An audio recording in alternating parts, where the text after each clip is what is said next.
On to Russia's war in Ukraine now, entering a very critical new phase.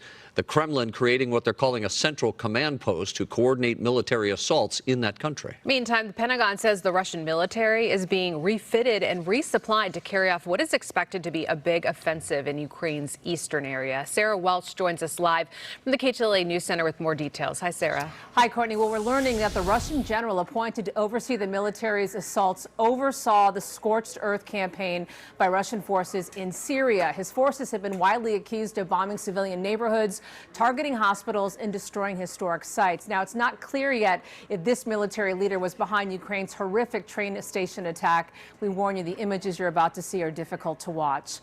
It was a bloody scene in eastern Ukraine. Ukrainian officials say at least 52 people, including 5 children, were killed. Dozens more injured when Russian missiles targeted a train station. The station was serving as an evacuation center for people fleeing the country.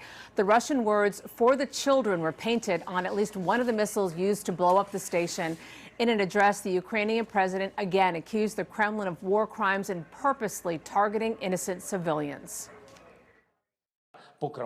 Like mass killings in Bucha, like many other Russian war crimes, the missile strike must become one of the charges at the tribunal. The United Nations General Assembly has voted now to suspend Russia from its Human Rights Council, stating those responsible for the train station attack will be held accountable. The Kremlin is denying the attack, saying it doesn't use that type of missile, but the Pentagon isn't buying it. Particularly when the ministry actually announced it, and then when they saw reports of civilian casualties, decided to unannounce it. They are a gross violation of international humanitarian law and international human rights law.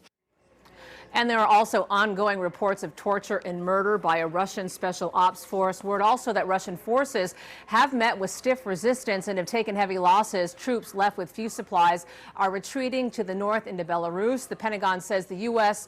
will send more weapons in the form of anti-armor systems and drones. Today, a Washington think tank, the Institute for the Study of War, says Russian forces appeared to be stalled, facing poor morale. Now, the Ukrainian president, who met with the British Prime Minister today, Boris Johnson, says the Russian retreat may be tactical and expects Russian forces to intensify pressure in Donbas and in the east. And we'll have more on their meeting coming up at 6. Rick and Courtney, will send it back to you. All right.